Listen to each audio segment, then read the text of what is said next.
السلام عليكم ورحمة الله وبركاته. فيديو جديد عبر قناة ملوك ساد.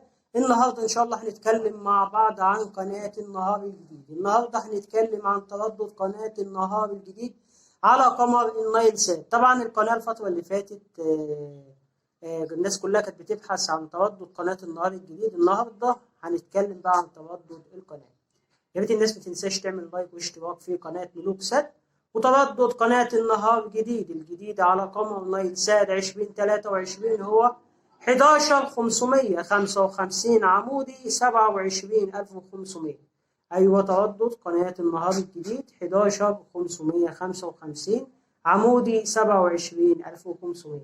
ولكن هذا التردد تردد حزمة شرقية، يعني أنت علشان تنزل التردد ده مش هيجي معاك غير في الدول اللي هي المغرب والجزائر، وديت دول المغرب العربي مش هيجي عندهم القناة دي. تردد القناة تردد حزمة شرقية.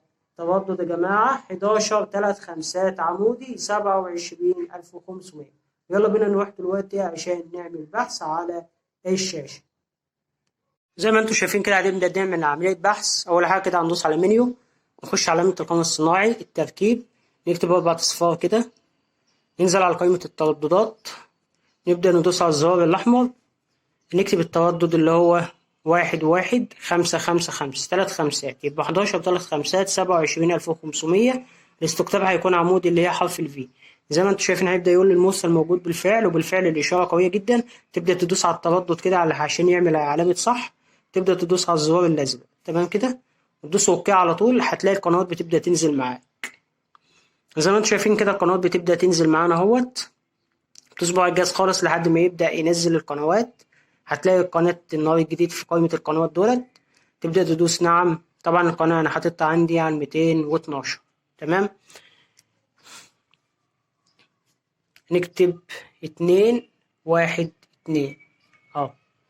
زي ما انتم شايفين القناة نزلت معانا. القناة اهيت. في النهاية الناس متنساش تعمل لايك واشتراك في القناة، والسلام عليكم ورحمة الله وبركاته.